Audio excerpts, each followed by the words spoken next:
Bapak Ibu Kepala SLB Negeri SLB Provinsi Gorontalo yang kami hormati, Bapak Ibu guru yang kami hormati. Baik, dalam kesempatan ini saya akan membagikan praktik baik yang telah kami laksanakan di sekolah. Jadi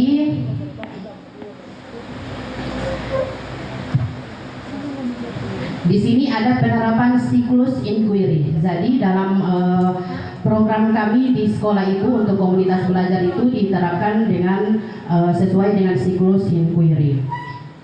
Apa itu siklus inquiry?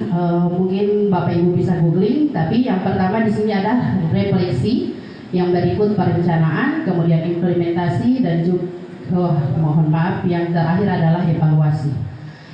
Refleksi yang kami gunakan yaitu diskusi dalam kombel, kemudian diskusi dengan rekan sejawat, dan juga observasi rekan sejawat. Sedangkan perencanaan di sini kami diskusi dengan pengawas sekolah, kemudian rapat bersama warga sekolah. So jadi double. Oke.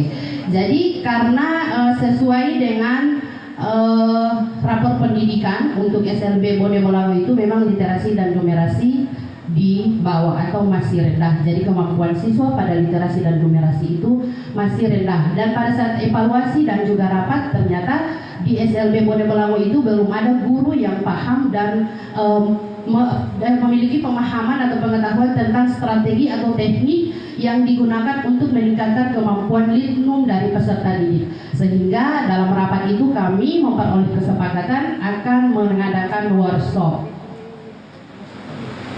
Dan dari workshop itu ternyata kami mendapatkan yang pertama, teknik dalam pembelajaran literasi itu ternyata ada 5. Yang pertama, membaca nyaring di depan kelas. Yang kedua, diskusi kelas. Yang ketiga, menulis cerita naratif. Yang keempat, penggunaan media visual. Kelima, membaca dan menulis dalam konteks nyata yang dapat dilaksanakan dengan strategi. Yang pertama, penggunaan teks multimodal. Yang kedua, pengembangan lingkungan kaya teks. Kemudian yang berikut, pengembangan hubungan sosial emosional, ini juga penting. Dan yang keempat adalah penguatan lingkungan akademik. Itu untuk literasi. Sedangkan untuk menguatkan numerasi itu dapat dilakukan dengan strategi. Yang pertama, menggabungkan kata dan angka dalam percakapan, menerapkan konsep matematika dalam berbagai kegiatan. Kemudian bisa dilakukan melalui permainan. Dan yang keempat, melatih siswa dengan soal-soal ANBK. Kemudian ada 3 model yang dapat kita terapkan dalam meningkatkan kemampuan numerasi peserta didik, yaitu dengan PJBL, kolaboratif, pembelajaran realistik matematika. Itu adalah strategi dan teknik yang kami dapatkan dari workshop dan kemudian kami implementasikan di sekolah. Jadi ini yang pertama. Membaca nyaring. Di sini membaca nyaring kami menggunakan buku non fiksi. Itu bisa dilihat ada di linknya yang pernah kami bagikan. Jadi seperti di sini ya. Ini untuk anak tunarungu. Dia sedang ibu gurunya membaca nyaring.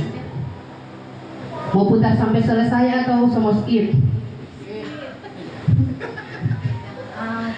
Yang berikut dengan diskusi kelas. Diskusi kelas itu Bapak Ibu tidak harus seperti bayangan kita yang ada di sekolah-sekolah umum, bahwa harus ada moderatornya, harus ada kelompoknya.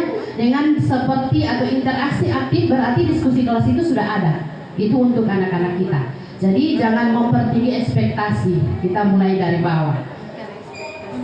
Kemudian itu untuk strategi dengan penggunaan teks multimodal. Yang berikut yaitu menggunakan media interaktif. Di sini saya menggunakan, kebetulan ini kelas saya dan ini sudah digunakan oleh sebagian guru, bukan hanya saya. Interaktif word wall, dan saya yakin dan percaya Bapak Ibu guru juga sudah menggunakannya. Yang berikut di sini dengan strategi membaca dan menulis dalam konteks nyata itu kami ada outing class atau pembelajaran di luar kelas yang kemarin kami laksanakan dengan mengunjungi perpustakaan daerah Provinsi Gorontalo, kemudian ke Bank Indonesia, dan terakhir itu di museum. Di museum itu ini.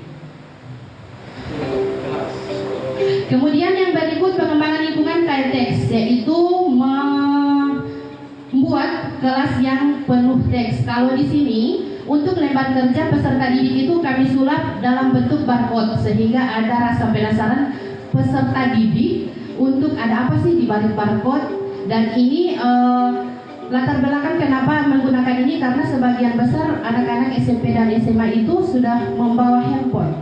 Daripada mereka bermain, ya udah kita main dengan yang bermanfaat gitu. Dan ini terbukti bisa menyenangkan, pembelajaran menyenangkan dan juga pengetahuan peserta didik itu meningkat. Kemudian ada teknik market class. Nah, ini di sini market class ini sudah kami uji cobakan di semua kegunaan dan itu alhamdulillah bisa.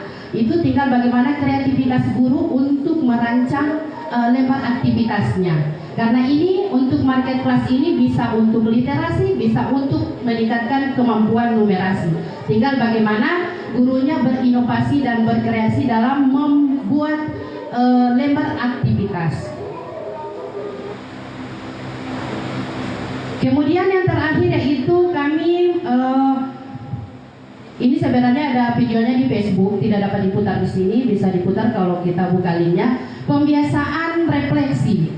Ketika kita mengimplementasikan atau menerapkan sebuah teknik atau strategi, itu kami membiasakan ada yang namanya refleksi, sehingga kami tahu apakah peserta didik ini bisa atau mau dengan pembelajaran model ini atau tidak. Jadi guru bisa terus memperbaiki proses pembelajaran. Ini sebenarnya ada di Facebook Bapak Ibu ya. Ini rangkuman dari semua tahapan yang sudah tahapan atau siklus inquiry yang sudah dilaksanakan di SLB Bone Bolango. Tidak usah diputar di Pak Usman, so jaga bako di kamar. Soalnya DP durasi lumayan. Terakhir adalah evaluasi. Evaluasi itu kami lakukan dengan observasi kelas, kemudian umpan balik dari kepala sekolah dan juga rekan sejawat. Dan juga evaluasi terbuka dalam kombel. Evaluasi terbuka dalam kombel itu maksudnya kita ada diskusi terbuka. Di kelas saya sudah melaksanakan atau mengimplementasikan strategi ini, ternyata hasilnya seperti ini. Dan yang berikut untuk observasi kelas itu kami menggunakan pendekatan coaching, sehingga tidak ada yang namanya guru tidak mau diobservasi, karena pada percakapan di pra-observasi di sana ada kesepakatan antara kepala sekolah dan guru atas waktu kapan akan dilaksanakan observasi. Mungkin hanya itu dari kami. Terima kasih. Wassalamualaikum warahmatullahi wabarakatuh.